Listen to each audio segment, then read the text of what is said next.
know, of course, one or two people, and one in particular I'm thinking of, who is definitely chronically depressed.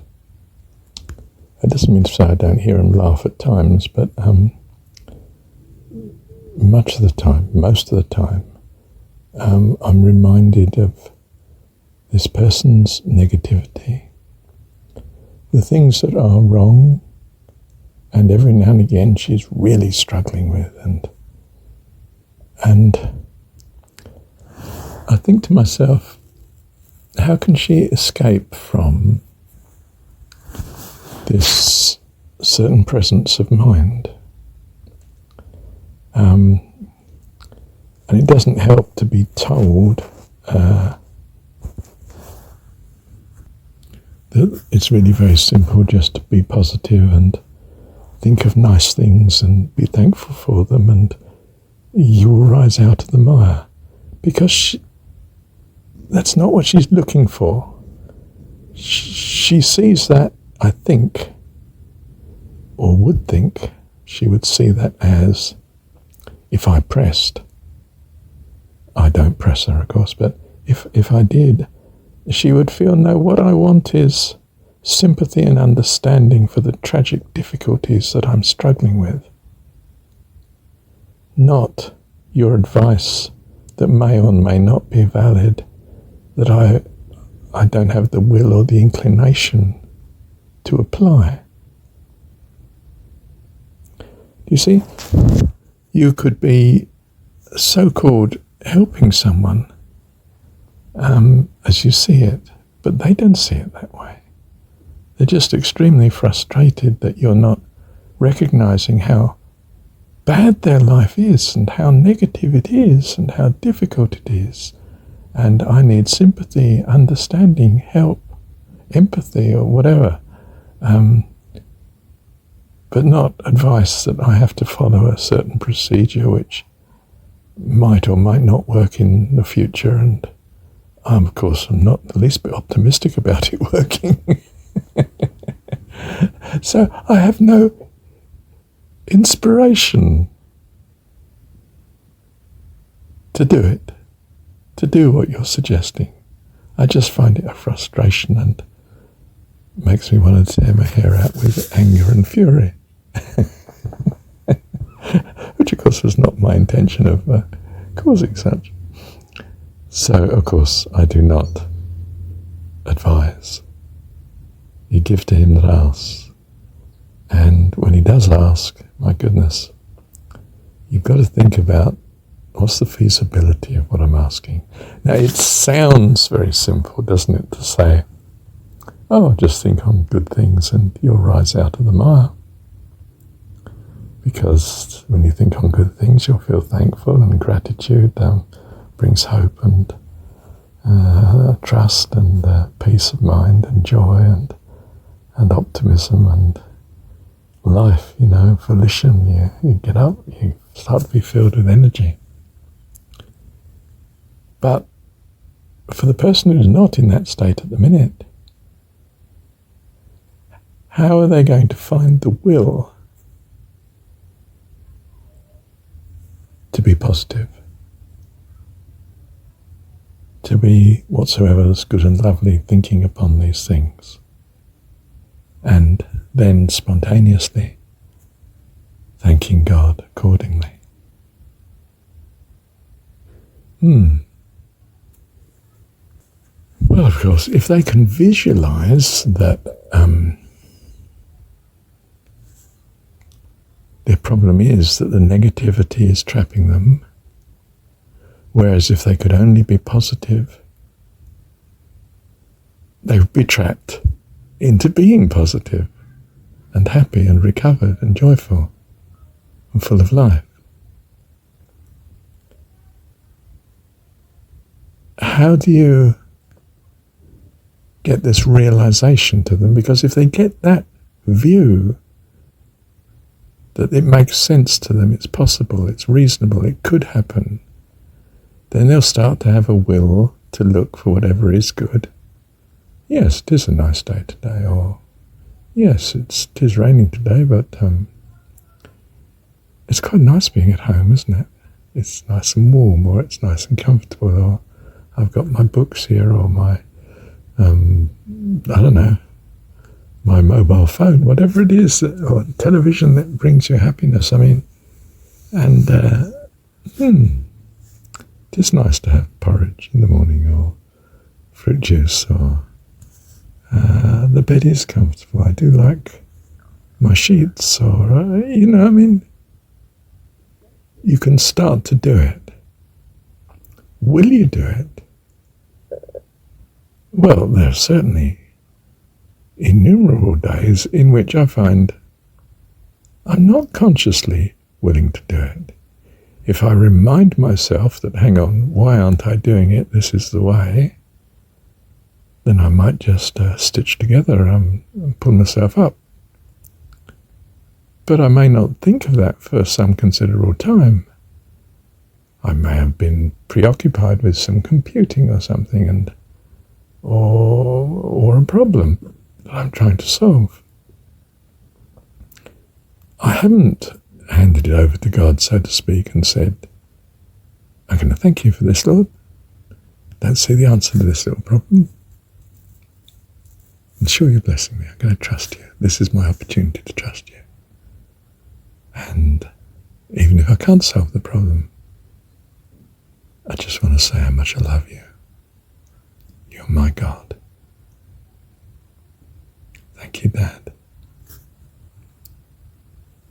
You'll start to find you're on a mission to be positive. That gratitude is almost your obligation to such a kind God, for making all of life, not just your life, but the lives of everyone around you, possible, and has been doing so since they were born, and who knows how long before.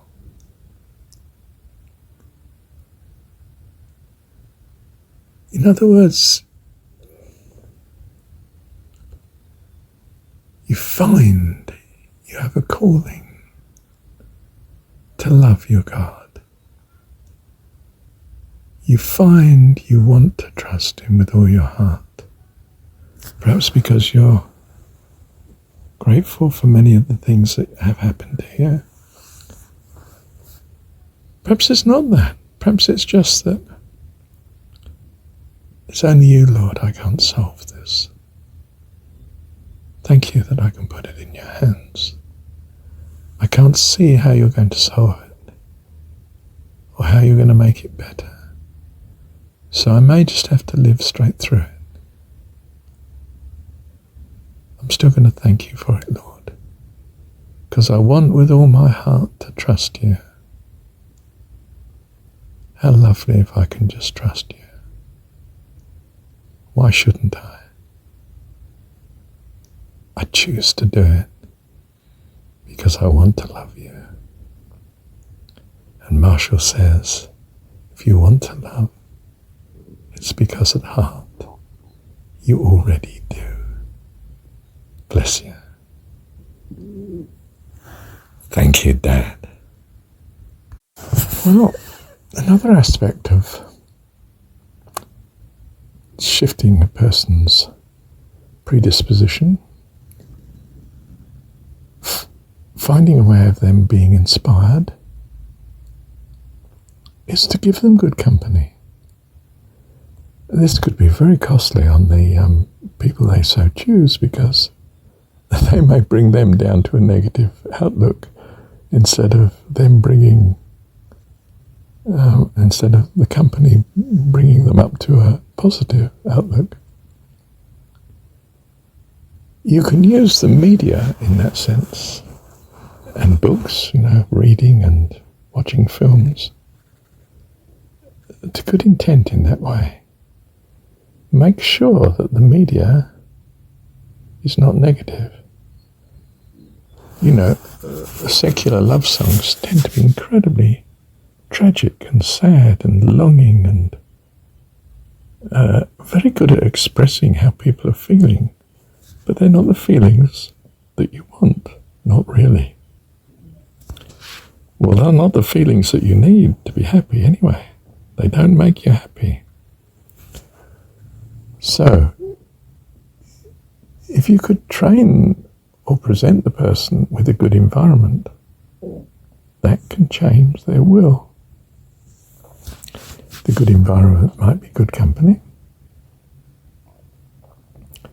or it might be the good environment of good media, literature. For instance,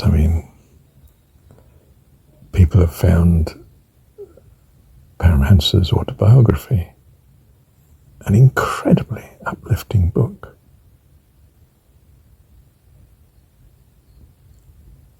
I've suggested this to the person that I was thinking of who was chronically depressed and still is, to no avail. They clearly just didn't want to read the book. Oh dear. And of course you can also find that people who are really depressed don't like the company of those that are not. They find them very irritating and frustrating. Life is difficult. Why is this person so trivial and not in tune with reality that I'm coping with?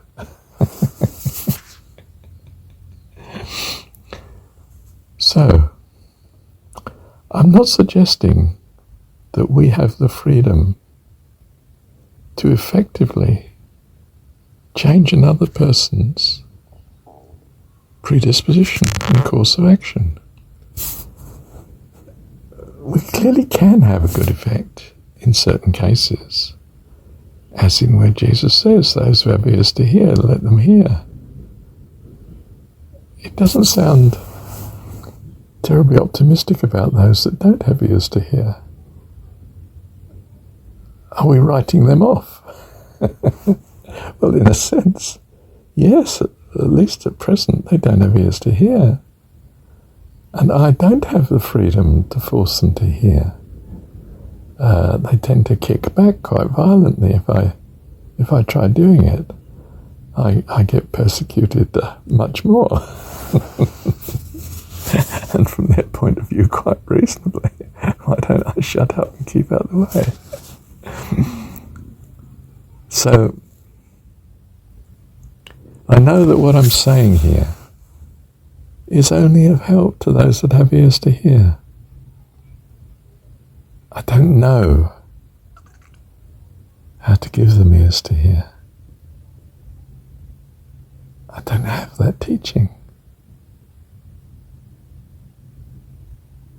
But perhaps God will give it to me. Either way, thank you, Heavenly Father. Love you. Thank you, Dad.